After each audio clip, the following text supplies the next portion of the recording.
আসসালামু আলাইকুম, প্রিয় চিকিৎসক বৃন্দ। আশা করি সকলে ভালো আছেন। আজকে আমরা এমআরসিএস এর একটা স্পেশাল সেশন নিয়ে আপনাদের সামনে এসেছি। আমাদের আহ, আহ, এই সেশনগুলো স্পেশালি আমার জেনেসিস সাপ্লাইয়ের অফার যে চলছে সেটাকে কেন্দ্র করেই প্রতিদিন আমাদের কিছু না কিছু সেশন থাকছে। মূলত আমাদেরকে সেশনগুলো নেওয়ার যে উদ্দেশ্য আমরা যে নিচ্ছি, যার মূল উদ্দেশ্য হলো যে ডক্টররা রিসেন্টলি এফসিপিএস পার্ট 1 পাস করেছেন সার্জারিতে, বা প্রিপারেশন কমপ্লিট করেছিলেন, কোনো না কোনো কারণে একটা পরীক্ষা আসলে খারাপ হয়েই যায়। কারণ এফসিপিএস পরীক্ষায় এত স্পেশাল কোনো মানদণ্ড নেই যে অনেক সময় কিছু প্রশ্ন কনফিউজিং থাকে, কোনটা অ্যান্সার নেয় বোঝা যায় না। আবার এফসিপিএস পরীক্ষা যেহেতু একটু আনসার্টেন, কখনো অনেক বেশি সহজ হয়ে যায়, কখনো অনেক বেশি কঠিন হয়ে যায়। অনেক বেশি পাশ করে, কখনো অল্প পাশ করে। এবার যেহেতু আমাদের অনেক বড় একটা ডক্টরের সংখ্যা পাশ করেছে, আলহামদুলিল্লাহ, এটার জন্য সবাইকে আবারও কংগ্রেচুলেশন জানাচ্ছি। আমরা মূলত ছোট ছোট সেশনের মাধ্যমে আপনাদেরকে যে জিনিসটা বোঝাতে চাচ্ছি সেটা হলো এফসিপিএস এর সাথে এমআরসিএস এর সিমিলারিটি কতটুকু আসলে, কতটুকু সিমিলারিটি থাকার মাধ্যমে আমরা আমাদের প্রিপারেশনটা শুরু করার জন্য ইন্সপায়ার্ড হব বা সাহস পাবো, সেটাই আপনাদেরকে বোঝানো আমাদের এই ছোট ছোট সেশনগুলোর উদ্দেশ্য। তো আজকে আমি শুধু একটা টপিকস নিয়ে একটু কথা বলবো, যেটা এফসিপিএস পার্ট 1 এর অনেক কমন একটা টপিকস, এবং রেসিডেন্সিরও যারা প্রিপারেশন নিয়েছেন তাদের জন্য অনেক কমন একটা টপিকস, অ্যাসিড বেস ব্যালেন্স। এটা ফিজিওলজির একটা অংশ। এটার সাথেই আমরা আমাদের আজকে পরিচিত হব। আবারও আপনাদেরকে মনে করাই দিচ্ছি, আমাদের যে আমার জেনেসিস আবলার অফারটা আছে সেটা মূলত আমাদের একেবারে শেষের দিকে। আমাদের পূর্বের সদস্যের জন্য 20% ডিসকাউন্ট সকল ব্যাচে, এবং আমাদের আহ, যে নতুন সদস্য যারা প্রথম জেনেসিস ভর্তি হবেন তাদের জন্য 15% ডিসকাউন্ট। আমি ডক্টর আবুল বাসার কোলোরেক্টাল সার্জারি রেসিডেন্ট হিসেবে আছি, বর্তমানে আমি বিসিএস এর আহ, আহ, উপজেলায় কর্মরত আছি। আমরা পিএইচ সম্পর্কে সকলেই জানি, আমাদের টপিক যে আজকে অ্যাসিড বেস ব্যালেন্স, আমাদের নর্মাল পিএইচটা আমরা জানি 7.35 থেকে 7.45, এই রেঞ্জটা কিন্তু আমরা সবাই জানি, এটা কিন্তু নর্মাল রেঞ্জ। 7.3 কম যদি হয়ে যায় তাহলে তাহলে সেটাকে কি বলে, সেটাকে অ্যাসিডেমিয়া বলে। আর 7.45 এর যদি বেশি হয় সেটাকে অ্যালকালেমিয়া বলে, অর্থাৎ অ্যাসিডোসিস অ্যালকালোসিস। ঠিক আছে, পিএইচটা হচ্ছে, এটা হচ্ছে কম বা বেশি। আমাদের এসিডোসিস অ্যালকালোসিসের যে ক্লাসিফিকেশনটা এটা আমরা সবাই জানি, কারণ এই সিবিএস কটনে আমাদেরকে সবগুলোই পড়া লাগে। ঠিক আছে, আমরা মূলত দুইটা গ্রস ক্যাটাগরিতে ভাগ করি, একটা হচ্ছে মেটাবলিক, একটা হচ্ছে রেসপিরেটরি। ঠিক আছে, তাহলে মেটাবলিক যদি হয় তাহলে একটা মেটাবলিক অ্যাসিডোসিস থাকবে যেটা 7.35 এর কম থাকবে পিএইচ, আরেকটা হবে মেটাবলিক অ্যালকালোসিস যেটা 7.45 এর বেশি থাকবে পিএইচ। এই দুইটা।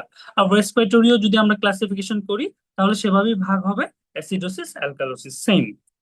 আর আমাদের এফসিপিএস পার্ট 1 এগুলোর কজ লাগে, কোনটার কারণে মেটাবলিক অ্যাসিডোসিস হইলো, কোনটার কারণে অ্যালকালোসিস হইলো। ল্যাব ডায়াগনোসিস গুলো সব জায়গায় লাগে, কিন্তু কজ গুলো খুব একটা বেশি লাগে না এমআরটিএস এর ক্ষেত্রে। তো কজ গুলো আমরা অত বেশি পড়ছি না। তাহলে একটা পেশেন্ট যদি আমাদের কাছে মেটাবলিক অ্যাসিডোসিস নিয়ে আসে তাহলে তার কি কি ফিচার থাকবে, সংক্ষেপে যদি আপনাকে একটু মনে করায় দিতে চাই, সেটা হলো কি হবে, তার লো পিএইচ থাকবে, এটা আমরা জানি যেহেতু অ্যাসিডোসিস। আর যেহেতু অ্যাসিডোসিস, মেটাবলিক অ্যাসিডোসিস সবসময় বাইকার্বনেটের সাথে রিলেটেড, মেটাবলিক কজগুলোই বাইকার্বনেটের সাথে রিলেটেড। আর রেসপিরেটরি কজগুলো পার্শিয়াল প্রেশার অফ কার্বন ডাইঅক্সাইডের সাথে রিলেটেড, ওইটা আমরা পরবর্তীতে আসবো।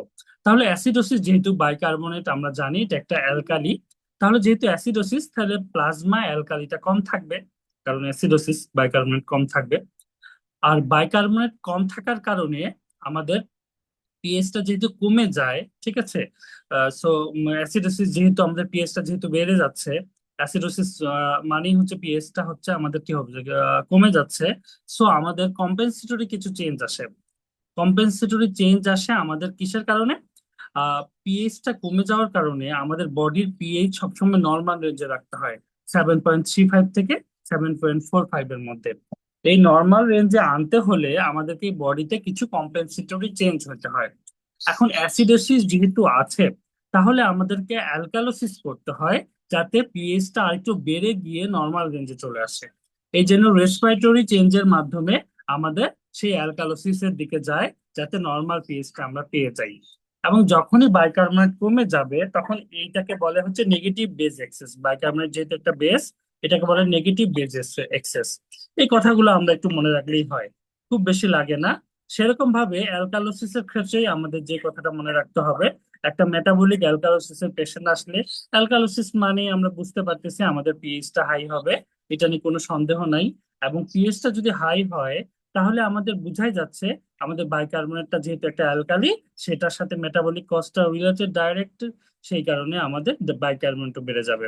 এবং partial pressure of carbon dioxide, আমার পিএইচ যেহেতু বেড়ে গেছে, তাহলে রেসপিরেশনের মাধ্যমে আমরা সেই পিএইচটাকে কমিয়ে নর্মাল রেঞ্জে আনার চেষ্টা করব, ঠিক আছে, নর্মাল রেঞ্জে আনার চেষ্টা করব।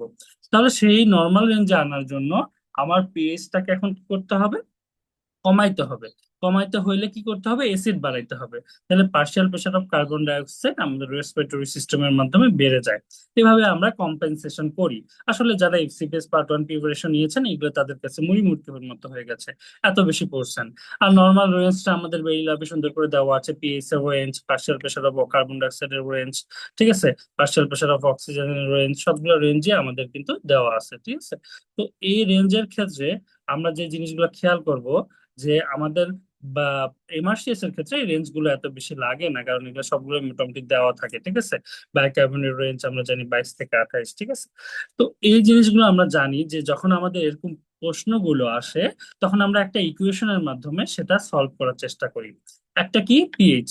পিএইচ সমানুপাতিক, উপরে থাকবে বাইকার্বনেট, নিচে থাকবে partial pressure of carbon dioxide. এখন বাইকার্বনেট এই রেশিওটাতে আমরা খেয়াল করব যে পিএস এর যে আমাদের ইকুয়েশনটা যে আছে, সেটা উপরে থাকবে বাইকার্বন, নিচে থাকবে কার্বন ডাইঅক্সাইড, হ্যাঁ। এখন আমরা জানি পিএইচ বাড়া মানে কি করা, পিএইচ বাড়া মানে অ্যালকালোসিস হওয়া। তাহলে বাইকার্বনের সাথে অ্যালকালি যেহেতু ডাইরেক্ট সম্পর্ক, এইভাবেও আমরা মনে রাখতে পারি। তাহলে আমাদের অ্যালকালি বাড়লে পিএইচ বাড়বে, এই জন্য দুইটা সমানুপাতিক আকারে আছে। আর কার্বন ডাইঅক্সাইডের সাথে সেটা ব্যস্তানুপাতিক আকারে আছে। এভাবে আমরা মনে রাখতে পারি। তো এই ইকুয়েশন গুলো যখন আমরা সলভ করি, যখন আমাদের কাছে একটা থাকে, সিনারিও থাকে পিএইচ দিয়ে, তারপরে হচ্ছে আমাদের বাইকার্বনেট দিয়ে, এই যে সিনারিও গুলো থাকে, সেই সিনারিও গুলোতে আমরা জানি যে আমাদের এই সিনারিও গুলোতে সবসময় ইকুয়েশন গুলোতে আমাদের বাইকার্বনেটের লেভেল দেওয়া থাকে, কার্বন ডাইঅক্সাইডের লেভেল দেওয়া থাকে, পিএইচ এর লেভেল দেওয়া থাকে। তো আমরা প্রথম ক্ষেত্রে এই ইকুয়েশনটার কথা চিন্তা করব। এই ইকুয়েশনটার কথা চিন্তা করতে গিয়ে আমরা যে জিনিসটা করি মূলত, সেটা আমাদের কি করতে হয়, ইকুয়েশনটার কথা চিন্তা করতে গেলে আমাদেরকে দেখতে হয় বাইকার্বনেটটা চেঞ্জ হয়েছে কিনা। বাইকার্বনেট যদি বেড়ে যায় এবং পিএইচও যদি বেড়ে যায়, তাহলে আমরা মনে রাখতে হবে এই যেই জিনিসটার সাথে পিএইচটা কম্পেনসেশন করবে, অর্থাৎ যেই জিনিসের সাথে পিএইচটা একেবারে সাথে সাথে ডাইরেক্ট ভাবে মিলে যাবে, সেইটাই প্রাথমিক চেঞ্জ। অর্থাৎ আমার একটা সিনারিও দেওয়া আছে, পিএইচ বেড়ে গেছে, একটা সিনারিও দেওয়া আছে পিএইচ বেড়ে গেছে, তারপরে আমি দেখবো সিনারিওটাতে আমার বাইকার্বনেট বাড়ছে না কমছে। বাইকার্বনেট যদি বেড়ে যায়, তাহলে আমি ধরে নিব এটাই প্রাথমিক চেঞ্জ। অর্থাৎ যেইটার সাথে আমার পিএইচ বাড়া বা কমাটা মিলে যাবে, ওইটা প্রাইমারি চেঞ্জ। তারপর মনে করেন আমরা দেখলাম যে একটা রোগীর যে সিনারিও দেওয়া আছে একটা পেশেন্টের, সেটার পিএইচ বেড়ে গেছে। পিএইচ যদি ইনক্রিজ করে, তাহলে আমরা দেখবো যে বাইকার্বনেট আবার এই পেশেন্টের ক্ষেত্রে কমে গেছে, কিন্তু আবার দেখা যাচ্ছে কার্বন ডাইঅক্সাইডও এই পেশেন্টের ক্ষেত্রে কমে গেছে। এখন কার্বন ডাইঅক্সাইড এই পেশেন্টের ক্ষেত্রে কমে গেছে, তাহলে আমরা খেয়াল করব যে কোনটার সাথে প্রাইমারি চেঞ্জটা মিলে যাচ্ছে। তাহলে আমাদের ইকুয়েশনটা বোঝা যাবে যে যেটা আমার সাথে কম্পেনসেশন করবে, অর্থাৎ যেটা বাড়লে পিএইচটার সাথে সম্পর্কটা মিলে যাবে, ওইটা আমার প্রাইমারি চেঞ্জ। আর যেটা মিলবে না, ওইটা হচ্ছে আমাদের সেকেন্ডারি চেঞ্জ। এরকম কয়েকটা উদাহরণ দেখলেই আমরা বুঝতে পারবো, ঠিক আছে। এখানে যেমন দেখেন, এখানে একটা উদাহরণ দেওয়া আছে। এখানে একটা দেওয়া আছে যে পিএইচ কত, পিএইচ আছে 6.9। 6.9 মানে পিএইচটা কমে গেছে। এখন আমরা খেয়াল করব আমার বাইকার্বনেট এবং কার্বন ডাইঅক্সাইড। বাইকার্বনেট দেখেন কমে গেছে, তাহলে বাইকার্বনেটও কমে গেছে, পিএইচও কমে গেছে, ঠিক আছে। তাহলে কিন্তু ইকুয়েশনটাতে দেখেন এই দুটো কিন্তু মিলে গেছে। কিন্তু কার্বন ডাইঅক্সাইডের কথা যদি আমরা ভাবতে যাই, কার্বন ডাইঅক্সাইড কি হয়েছে, কার্বন ডাইঅক্সাইড কিন্তু বেড়ে গেছে। তাহলে কার্বন ডাইঅক্সাইড যদি বেড়ে যাইতো, তখন আলটিমেটলি আমাদেরকে যে কথাটা ভাবতে হবে যে এখানে আমাদের বাইকার্বনেট কমে গেছে, পিএইচ কমে গেছে, এই জিনিসটা যেহেতু মিলে গেছে, তাহলে এটাই মেইনলি আমাদের এখানে চেঞ্জটা আসবে। তারপর এখানে আবার কার্বন ডাইঅক্সাইডও বেড়ে গেছে, সেই কিন্তু পিএইচ কমে যাইতে পারে সেই কারণেও। তাহলে এটা কিন্তু দুই দিক থেকে একটা মিক্স চেঞ্জ দেখা যাচ্ছে, অর্থাৎ যেটা কার্বন ডাই অক্সাইডের সাথেও মিলে যাচ্ছে, আবার বাইকার্বনের সাথেও মিলে যাচ্ছে। এরকম কিছু মিক্সড ইকুয়েশনও অনেক ক্ষেত্রে থাকে। অর্থাৎ আমাদের মূল উদ্দেশ্য হচ্ছে আমরা দেখব যে পিএইচ বাড়া বা কমা সেটা তো দেওয়াই থাকবে। সেটার ক্ষেত্রে আমাদের কোনটা ডাইরেক্টলি রিলেটেড থাকবে, বাইকার্বনেটটা নাকি কার্বন ডাইঅক্সাইডটা, এই দুইটা বিষয় আমরা আগে খেয়াল করব। তারপর যে বিষয়টা আমরা খেয়াল করবো, এটা দেখেন এফসিপিএস পার্ট 1 এর একটা প্রশ্ন, এটা সলভ করলেই মোটামুটি আমাদের কিন্তু ইকুয়েশন গুলো হয়ে যাবে। দেখেন একটা পেশেন্টের দেওয়া আছে 7.35 থেকে, একটা পেশেন্টের পিএইচ দেওয়া আছে 7.32, অর্থাৎ 7.35 থেকে সেটা কমে গেছে। তারপর কি দেওয়া আছে দেখেন, তারপর দেওয়া আছে হচ্ছে partial pressure of carbon dioxide, সেটা বেড়ে গেছে হচ্ছে 80 হয়ে গেছে। আবার বাইকার্বনেটটা একদম নর্মাল আছে 24 আছে, 22 থেকে 28 আমরা জানি নর্মাল ভ্যালু। নর্মাল ভ্যালু কি 22 থেকে 28, এটা আমরা যেহেতু জানি তাহলে এটা নর্মাল রেঞ্জের মধ্যে আছে। তাহলে আমাদের এটা নিয়ে কিন্তু খুব বেশি চিন্তা করার কিছু নাই, এটা আপনার পার্ট 1 অলরেডি পড়ে ফেলছেন। সো আলটিমেটলি দেখেন আমাদের দেখা যাচ্ছে এই ইকুয়েশনটার সাথে যদি আমরা কম তুলনা করি, আমার পিএইচটা কমে গেছে, আমার কার্বন ডাইঅক্সাইডটা বেড়ে গেছে। তাহলে কার্বন ডাইঅক্সাইডের সাথে আমার বাইকার্বনেটটা একদম সেমই আছে, আগের মতোই আছে। তাহলে কার্বন ডাইঅক্সাইড বাড়লে পিএইচ কমে যাচ্ছে। তাহলে এই ইকুয়েশনটাতে কিন্তু কার্বন ডাইঅক্সাইডের সাথে পিএইচ এর একটা ডাইরেক্ট সম্পর্ক আমরা পাচ্ছি, যেটা কিন্তু সম্পর্কটা মিলে যাচ্ছে। তার মানে বুঝে নিতে হবে এটা আমার হচ্ছে কি কজ, সেটা হচ্ছে আমাদের রেসপিরেটরি কজ। ঠিক আছে, এখন দেখি যেহেতু বাইকার্বনেটটা আনচেঞ্জড আছে, এখনো কম্পেনসেশন হয়নি, তাহলে এটা আনকম্পেনসেটেড কি হবে, রেসপিরেটরি অ্যাসিডোসিস হবে। এখান থেকে কিন্তু এমআরসিএস এর একটা প্রশ্ন পাবেন, এফসিএফএস এর যেরকম প্রশ্ন আসে এমআরসিএস এর ঠিক একই প্রশ্নই আসে। কিন্তু আপনাকে এখানে একটা জিনিস বেশি খেয়াল করতে হবে, সেটা কি, সেটা হলো এমআরসিএস এর ক্ষেত্রে আরেকটা জিনিস থাকে, সেটা হলো যে আপনার পার্শিয়াল কম্পেনসেশন আর ফুল কম্পেনসেশন। পার্শিয়ালি কম্পেনসেটেড এই কথাটা অনেক ক্ষেত্রে থাকে। এই কথাটা যদি থাকে তাহলে যে জিনিসটা আমরা ভাববো যে আমাদের পার্শিয়াল কম্পেনসেশন কখন বলবে আর ফুল কম্পেনসেশন কখন বলবে, যখন শুধু বাইকার্বনেটটা চেঞ্জ হবে। এখানে যেমন কার্বন ডাইঅক্সাইড বেড়ে গেছে, আমাদের রেসপিরেটরি অ্যাসিডোসিস হয়েছে। এখন রেসপিরেটরি অ্যাসিডোসিস এর জন্য আমার কি হবে, মেটাবলিক অ্যালকালোসিস হবে, পিএইচটাকে বাড়ানোর চেষ্টা করবে। তো মেটাবলিক অ্যালকালোসিস হইতে হইলে আমাকে বাইকার্বনেটটা কিন্তু বাড়তে হবে এখানে। তো বাইকার্বনেটটা যদি বেড়ে যেত তাহলে ওইটা হতো আমাদের কম্পেনসেশন। এখন এমন হতে পারে এমআরসিএস এর ক্ষেত্রে এক্সট্রা যে জিনিসটা আপনাকে এই প্রশ্নের ক্ষেত্রে মনে রাখতে হবে, যখন শুধু বাইকার্বনেটটা বেড়ে যাবে তখন এটা পার্শিয়াল কম্পেনসেশন, আর যখন পিএইচটাও বেড়ে গিয়ে নর্মাল হয়ে যাবে তখন এটা ফুল কম্পেনসেশন। এটা এফসিপিএস ও আছে কিন্তু এই প্রশ্নগুলো আসে না, তো এমআরসিএস ওগুলো আসে। তাহলে আপনার বাইকার্বনেটে যদি এটা বেড়ে যেত তাহলে এটা আমাদের কি হইতো, প্রশ্নটাতে ফুল কম্পেনসেশন হইতো। এবং সেটার সাথে সাথে যদি আমার ইয়াটাও বেড়ে যেত, আমার হচ্ছে কার্বন ডাইঅক্সাইডের যে পিএইচ ভ্যালুটা সেটাও যদি বেড়ে যেত তাহলে এটা ফুল কম্পেনসেশন হইতো, এই কথাটা। পরে দেখেন এটা এমআরসিএস এর প্রশ্নটা একই জিনিসই আমাকে শো করতেছে। এমআরসিএস এর এই প্রশ্নটা যদি আমরা খেয়াল করি, এমআরসিএস এর প্রশ্ন যদি আমরা খেয়াল করি, দেখেন এখানে পিএইচ দেওয়া আছে, পেশেন্ট কি দেওয়া আছে, পিএইচ দেওয়া আছে। পিএইচ দেওয়ার পরে পেশেন্টের হচ্ছে কার্বন ডাইঅক্সাইড দেওয়া আছে। এখন কার্বন ডাইঅক্সাইড যখন দেওয়া আছে, এখানে একটা জিনিস খেয়াল করেন, কার্বন ডাইঅক্সাইড দেওয়া থাকার কারণে কার্বন ডাইঅক্সাইড আমরা বুঝতে পারছি 3.5, এক এক সময় এক এক ইকুয়েশনে থাকে, এক এক ভ্যালুতে থাকে। সো আলটিমেটলি 3.5 মানে বোঝা যাচ্ছে এখানে কার্বন ডাইঅক্সাইডটা হচ্ছে আমার পিএইচটা বেড়ে গেছে। কার্বন ডাইঅক্সাইডটা আমার হচ্ছে এটা হচ্ছে আমাদের নর্মাল রেঞ্জেই মধ্যেই আছে, 3.5 থেকে 4.5 বলা যায়, বা অনেকে 6.5, এক এক জায়গায় এক এক রকম রেশিও থাকে। বাইকার্বনেটটা 20, বাইকার্বনেটটা কমে গেছে। ঠিক আছে, তাহলে বাইকার্বনেটটা কমে গেছে, কার্বন ডাইঅক্সাইডটা যদি আমরা রেঞ্জটার কথা এখানে খেয়াল করি, দেখেন এখানে রেঞ্জটা তো অনেক রকম আছে। আমাদের বেরি ল্যাবে যে 4.5 থেকে 6 দেওয়া আছে, ঠিক আছে, কোনো জায়গায় 6.5। তাহলে কার্বন ডাইঅক্সাইডটা ওইখানে দেখা যাচ্ছে কিন্তু 3.5, তার মানে 4.5 থেকে এক কমে গেছে। ঠিক আছে, সো 7.35 আমরা যদি এখন ইকুয়েশনে চলে যাই, যে পিএইচ এখানে বেড়ে গেছে, এই ইকুয়েশনটাতে যদি যাই, পিএইচটা বেড়ে গেছে 6. এখানে হচ্ছে 7.356 আছে, তার মানে 7.45 এর যে পিএইচটা বেড়ে গেছে, এটা কমন কথা। তারপরে দেখেন কার্বন ডাইঅক্সাইডের সাথে খেয়াল করি, কার্বন ডাইঅক্সাইড কমে গেছে। তাহলে এই জিনিসটা যদি কমে যায়, এই জিনিসটা যদি কমে যায় তাহলে ওই জিনিসটা তো বেড়ে যাবেই, ঠিক না? পিএইচ যদি কমে যায়, পিএইচ যদি বেড়ে যায় তাহলে বা কার্বন ডাইঅক্সাইডের সাথে মিলে যাচ্ছে ডাইরেক্ট সম্পর্কটা, কার্বন ডাইঅক্সাইড কমে গেছে, পিএইচ বেড়ে গেছে, একদম ডাইরেক্ট সম্পর্কটা মিলে যাচ্ছে। তাহলে এখানে প্রাইমারি চেঞ্জ কার্বন ডাইঅক্সাইড। আর কার্বন ডাইঅক্সাইডের কথা ভাবলে আমরা কার কথা বলবো, রেসপিরেটরি গজের কথা বলবো। আর তাহলে তার মানে এখানে রেসপিরেটরি অ্যালকালোসিস হয়েছে, এটা নিয়ে কোনো সন্দেহ নাই। এরপরে আমরা চিন্তা করবো এটা কম্পেনসেশন হয়েছে না হয় নাই। এখন আমরা বাইকার্বনেটের দিক তাকাবো, দেখেন বাইকার্বনেটের দিক তাকাইলে দেখা যাচ্ছে 20, তার মানে কম্পেনসেশন কেবল শুরু হয়েছে। কিন্তু পিএইচটা এখন 4.5 এর মধ্যে আসে নাই বা 7.45 এর কাছাকাছি আসে নাই, ঠিক আছে, পিএইচটা যদি কাছাকাছি চলে আসতো তাহলে আমরা বুঝে নিতাম ফুল কম্পেনসেশন হয়েছে।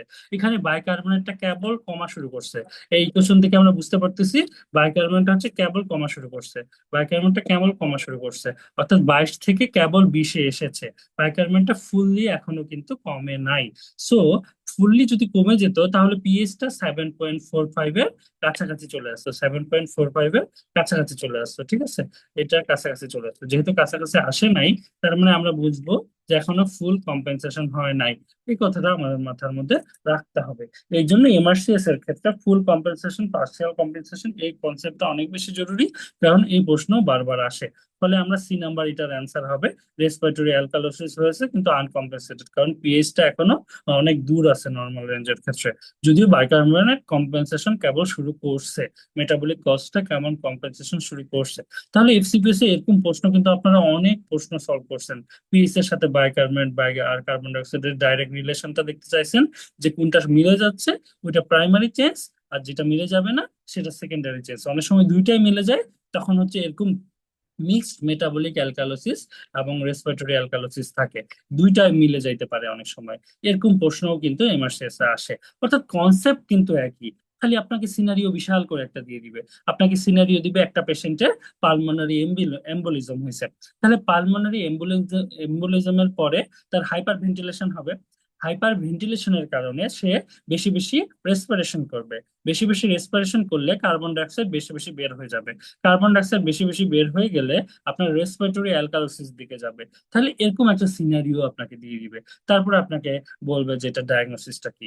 এরকম করে ক্লিনিক্যাল বিষয়গুলো এখানে চলে আসে। অর্থাৎ আপনি ফিজিওলজির ক্ষেত্রে যদি আমি আজকে বলতে চাই, স্পেশালি ফিজিওলজির জন্য অলরেডি আপনি প্রিপারেশন, এমআরসিএস এর যে 35টা প্রশ্ন আসে, অলরেডি আপনি এই প্রিপারেশনটা নিয়ে নিছেন। অলরেডি অনেক বেশি লাগে এফসিপিএস এ ফিজিওলজির জন্য, তার মানে 35টা এসবে অলরেডি আপনি ভালো করেই পারেন। এখন শুধু রিকল গুলো সলভ করলেই কিন্তু আপনার ফিজিওলজি প্রিপারেশন হয়ে যাবে।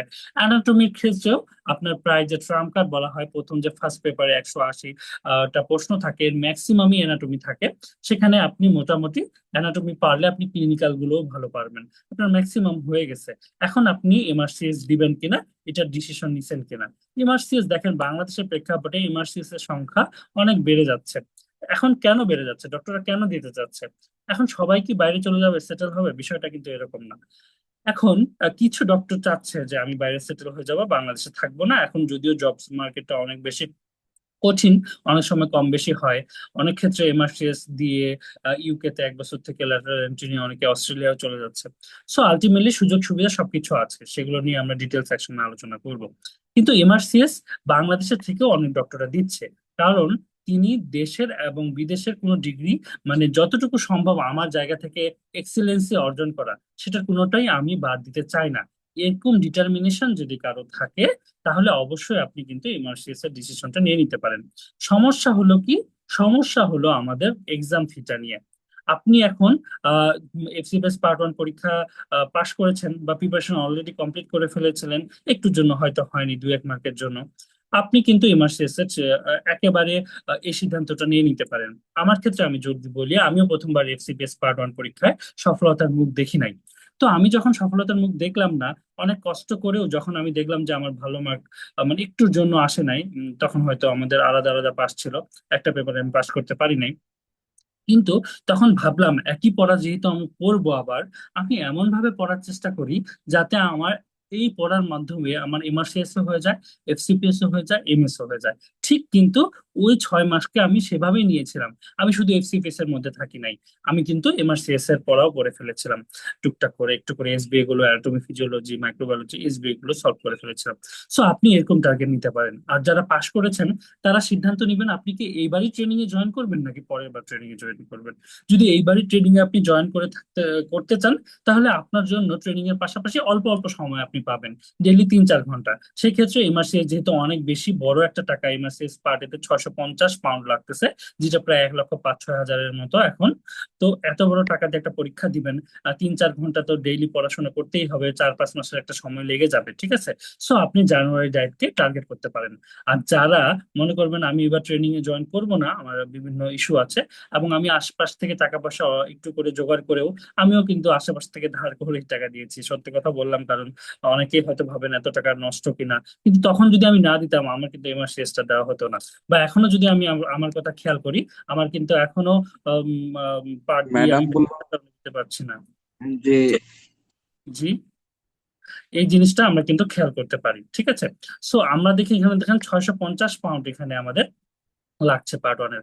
এবং পার্ট এর জন্য আমাদের যারা সেপ্টেম্বর ডায়েটে পরীক্ষা দিতে চায় তাদের 9 সেপ্টেম্বর পরীক্ষা, এবং হচ্ছে 1 জুলাই তাদের ফর্ম ফিল আপের লাস্ট ডেট, অর্থাৎ এই জুনের মধ্যে আপনি কিন্তু ফর্ম ফিল আপটা করতে পারেন, ঠিক আছে। চাইলে আপনি যদি মনে হয় যে আমি ট্রেনিং এ জয়েন করব না, আমি টানা প্রিপারেশনে আছি, একবার পড়াশোনা ছেড়ে দিলে আবার পড়াশোনা শুরু করার যে স্ট্রিমটা, সেটা কিন্তু অনেক কঠিন। ডেইলি 10-12 ঘন্টা পড়াশোনার অভ্যাস আপনার আছে, আপনি চাইলেই কিন্তু পরবর্তীতে এই পড়াশোনার প্রিপারেশনটা এই 10 ঘন্টা নিয়ে আসতে পারবেন না। সো দেখেন, আমি যেহেতু আপনাকে একটা সিমিলারিটি দেখাইলাম এসিড বেস ব্যালেন্সের মাধ্যমে, যে আমাদের একই পড়া, শুধু এমআরসিএস একভাবে আসতেছে, এফসিপিএস একভাবে আসতেছে, তাহলে আপনি একই পড়া আবার কেন পড়বেন? অনেক ক্ষেত্রে কিন্তু যদি সুযোগ থাকে আপনি একবারই পড়াটা পড়ার চেষ্টা করুন।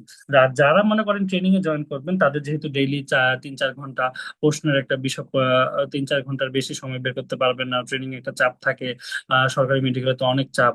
সো আলটিমেটলি তারা একটা টার্গেট করতে পারেন যে তারা জানুয়ারি ডায়েটে ভর্তি হতে পারেন।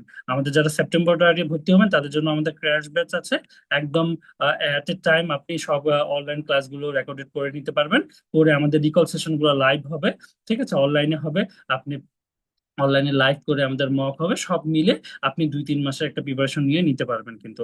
আমি কিন্তু এফসিপিএস এর পরে এমএস দিয়েছি, তারপরে খালি আমি 1.5 মাসের একটা সময় পেয়েছিলাম এমআরসিএস প্রিপারেশন নেওয়ার জন্য, কিন্তু আগে থেকে যেহেতু আমার এসবিআই গুলো একটু সলভ করা ছিল, ইএমআরসিএস এর অংশটুকু, সো আমার খুব বেশ একটু কঠিন কিন্তু হয় নাই। আর যারা জানুয়ারি ডায়েটের জন্য প্রিপারেশন নিতে চান, তারা লং ব্যাচকে বা রেগুলার ব্যাচকে, যেগুলো জানুয়ারি ডায়েটের জন্য 5-6 মাস ব্যাপী চলবে আস্তে আস্তে করে, সেগুলোকে একটু একটু করে প্রিপারেশন নিতে পারেন। কারণ এত টাকার পরীক্ষা হুট করে দেওয়া উচিত না, আপনি কতটুকু সময় দিতে পারবেন সেটার উপর ভিত্তি করে আপনি ডিসিশন নিতে পারেন। এখন আপনি দেখেন না, আমাদের তো এমআরসিএস এর অনেক কোচিং এ আছে বাজারে, আপনি কেন জেনেসিস কে চয়েস করবেন? প্রথমত হচ্ছে আমাদের মেন্টর প্যানেলটা অনেক বড়, অনেক বড় একটা মেন্টর প্যানেল। এখানে যে কোলোরেক্টাল সার্জারি রেসিডেন্ট, সে কোলোরেক্টাল সার্জারি ক্লাস নেয়, যে ইউরোলজি রেসিডেন্ট সে ইউরোলজি বা জেনারেল সার্জারি কোনো রেসিডেন্ট ক্লাস নেয়, যে অর্থোপেডিশিয়ান তিনি অর্থোপেডিক্স এর ক্লাস নেয়। অর্থাৎ আমাদের প্রত্যেকটা বিষয় ছোট ছোট কনফিউশন কিন্তু থেকেই যায় প্রত্যেকটা। আপনি যখন প্রশ্ন সলভ করবেন রিকলে, প্রত্যেকটা ক্ষেত্রে কিছু কিছু সলভ আপনি কনফিউশন পাবেনই, কিন্তু সেটা যদি সেই টেক্সট বুক থেকে ওই মেন্টরটা আপনাকে সমাধান করে দেয়, তাহলে কিন্তু এই কনফিউশন গুলো নিয়ে সময় নষ্ট হয় না। নাহলে আমাদের সময় এই কনফিউশন গুলোর পিছনে আমরা কত যে সময় নষ্ট করছি, আমরা এটা বলে শেষ করতে পারবো না। তারপরে হচ্ছে আমাদের মেন্টর সাপোর্টটা অনেক বেশি। আমাদের হোয়াটসঅ্যাপ গ্রুপে যখনই আপনি প্রশ্ন করবেন, একটা বড় মেন্টর আছে সেখানে যুক্ত, আপনাকে সব সময় এটা সলভ করতেই থাকে। আমাদের রিকল যখন পরীক্ষার কাছাকাছি সময় আসে, সবাই সলভ করতেই থাকে, করতেই থাকে, করতেই থাকে, এভাবে চলতেই থাকে। আরেকটা হচ্ছে আমাদের ইয়াটা অনেক আপডেটেড, আমাদের লেকচার শিটটা, ঠিক আছে। এই লেকচার শিটটাতে আপনি কিন্তু এই জিনিসগুলো একেবারে সবকিছুই আমরা নতুন ভাবে আবার, অনেক বড় ছিল, অনেকে কমপ্লেন করেছিল, আমাদের লেকচার শিটটা আমরা এমন ভাবে করছিলাম যে আমরা যারা প্রথমবার পড়তেছে তারাও যাতে ভালোভাবে পরীক্ষা দিতে পারে, এরকম ভাবে আমরা করছিলাম। সরি, আমার এখানে অনেক জোরে বৃষ্টি শুরু হয়েছে, শব্দ হতে যাচ্ছে। আমাদের অনেক আমরা হচ্ছে লেকচার শিটটাকে অনেক শর্ট করে নিয়ে আসার চেষ্টা করছি, এবং হচ্ছে যারা এক্সিপিএস পার্ট ওয়ান করে কেবলমাত্র দিতে চাচ্ছে তাদের জন্য ইজি হবে। আর যারা প্রথমেই এমআরসিএস দিতে যাচ্ছে, এরকম অনেক ইন্টার্নশিপ করবে, অনেক ডক্টর আছে ইন্টার্নশিপের অবস্থায় এমআরসিএস টা দিতে পারে, কারণ বিএমডিসি রেজিস্ট্রেশন এখানে লাগে না, এখানে প্রফেশনাল সার্টিফিকেট দিয়েও আপনি কিন্তু পরীক্ষাটা দিতে পারেন, এমবিবিএস সার্টিফিকেট হইলেই কিন্তু আপনার পরীক্ষাটা আপনি দিতে পারবেন। সো অনেক ইন্টার্নশিপ অবস্থায় থাকে, তারাও যদি আমাদের শিট গুলো পড়ে, তার জন্য কিন্তু ইজি হবে। এমন করে আমাদের খুব শর্ট না, খুব ডিটেলস না, এরকম করেই নিয়ে আসা হয়েছে। এবং আমাদের যেহেতু মেন্টর প্যানেলটা অনেক বড়, আপনি এখানে ডাইভার্স সাপোর্ট পাবেন, যে দুই একজন ক্লাস নিচ্ছে না, তার ব্যস্ততার সাথে আমাদের ক্লাসগুলো এদিক ওদিক হচ্ছে না। আমাদের সবসময় আমার ক্লাসের নিয়ম অনুযায়ী চলে যাচ্ছে। আমি ব্যস্ত হয়ে গেছি বলে আমি আর ক্লাস নিতে পারছি না, কারণ ডক্টররা তো অনেক বেশি ব্যস্ত। এই অসুবিধাগুলো কিন্তু আপনি জেনেসিসে পাবেন না। সো আশা করি আপনারা অলরেডি এফসিপিএস পার্ট ওয়ান প্রিপারেশনের মাধ্যমে 50-60%-এর বেশি প্রিপারেশন নিয়েছেন। এখন শুধু একটু ঝালাই করে নেন, একটু রিকল গুলো পড়েন। আপনি 1 মাস 1.5 মাস যদি টানা পড়েন, আপনি একটা কনফিডেন্স পেয়ে যাবেন। হ্যাঁ, যদি আপনি সেপ্টেম্বর ডায়েটে দিতে চান, তারপরে আপনি দেখবেন যে আলহামদুলিল্লাহ ভালো লাগছে। আর তারপরে হচ্ছে যারা জানুয়ারি ডায়েটে দিতে চান, তারা একটু আস্তে আস্তেই পড়েন, 3-4 ঘন্টা করে সময় বের করতে পারলেই হবে। একটু একটু করে পড়েন, অনেক ভালো একটা প্রিপারেশন আপনি তখন কিন্তু।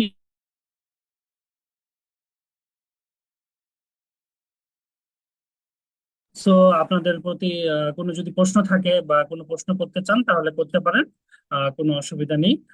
আমি অ্যান্সার দেওয়ার চেষ্টা করব। আপনার এফসিপিএস আর রেসিডেন্সি এবং হচ্ছে এমআরসিএস, আমি আগে এফসিপিএস দিছি, তারপর রেসিডেন্সি দিছি, তারপর এমআরসিএস দিছি।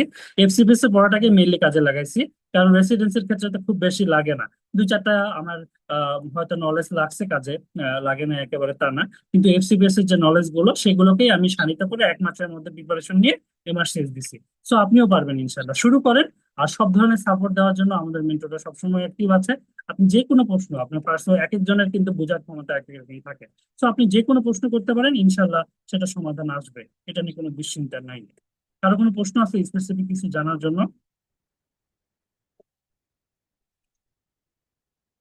প্রশ্ন যদি না থাকে আজকের সেশনটা তাহলে আমরা এখন শেষ করতে পারি।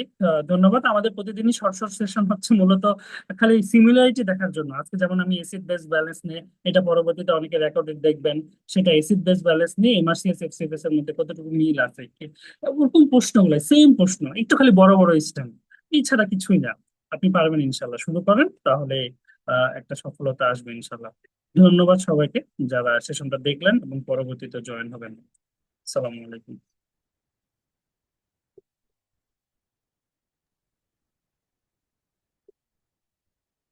সাইদ ভাই শেষ করে দিতে পারেন।